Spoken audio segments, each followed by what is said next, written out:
2 त्या ठिकाणी भाजपच्या चिन्हावरती आल्या, 4 पंचायत समितीच्या घड्याळावरती आल्या आणि 4 पंचायत समितीच्या कमळावरती आल्या.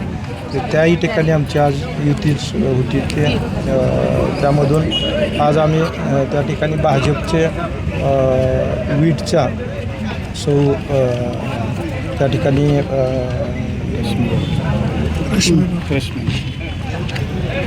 तिथल्या आमच्या वीटच्या उमेदवार होत्या, तर त्यांना त्या ठिकाणी सभापती केलं आणि उपसभापती म्हणून अजित विघ्ने म्हणून घड्याळाच्या चिन्हावरती निवडून आलेले एक सुशिक्षित असे वकील आहेत, त्यांची निवड त्या ठिकाणी उपसभापती म्हणून केलेली आहे. आणि त्याही ठिकाणी आत्ता मला फोन आला की त्याही जागा बिनविरोध दोन्ही झालेल्या आहेत.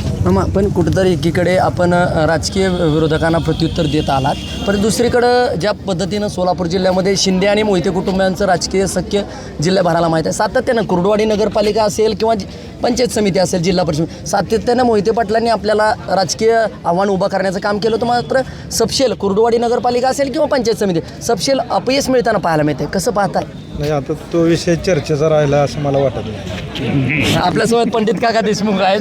ज्या पद्धतीनं शिंदे कुटुंबियांनी मोठी संधी दिली आहे, काय पहिली प्रतिक्रिया असेल?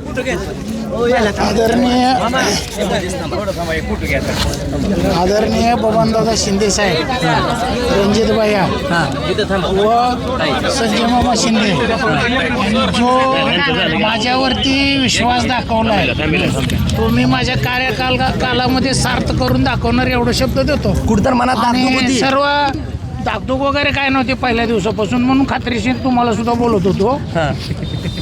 विषय असा आहे की मी सर्व मतदाराचे आभार मानतो आणि माझ्या सर्व सहकार्याचे पंचायत समिती सर्व सदस्य त्यांना सर्वांना बरोबर घेऊन अगदी व्यवस्थित चांगलं काम करेल एवढा शब्द जनतेला आणि तुम्हाला देतो पत्र. शेवटचा प्रश्न, ज्या पद्धतीने शिक्षण क्षेत्रातनं आपण आलात थेट राजकीय क्षेत्रात, मागच्या वेळेस देखील आपल्या निवडणुकीची चर्चा होती आपण उभा राहणार, मात्र आता शिक्षण क्षेत्रातून आपण अलिप्त झालात, आता पूर्ण वेळ समाजकारण राजकारण दिसणार का? पूर्ण वेळ समाजकारण राजकारण असणार. तुम्हाला माहिती नाही, परंतु मी 25 वर्ष आदरणीय संजय मामा बरोबरच काम केलेलं आहे. फक्त मी जास्त पिक्चर मध्ये नव्हतो. म्हणजे पडद्यामागं होतात, आता पडद्यात येणार. आपल्या समेत 36 गावातल्या ज्या गावाला जे संजय मामा शिंदेच्या माध्यमातून एक न्याय देण्याचं काम केलं. स्वातीताई गिड्डे ज्या अपक्ष निवडणुकीला उभ्या राहिल्या होत्या, ताई आज खऱ्या अर्थानं अपक्ष निवडणुकीला सामोरं गेला होतात आणि संधी मिळते, काय एकंदरीत भावना आहेत? भावना एवढेच आहेत. नाही ना, बोलू द्या. नाही, पहिल्यांदाच आला आहात, एवढी अपेक्षा होती मामा तुम्हाला उपसभापती करतील? हो, होती.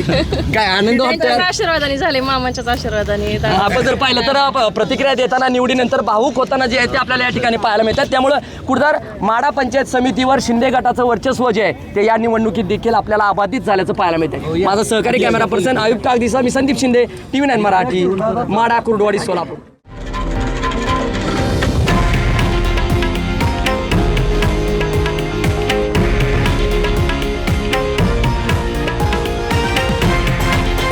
हे आहे देशातील नंबर 1 न्यूज नेटवर्क आणि आपण पाहत आहात TV9 मराठी, एकमेव.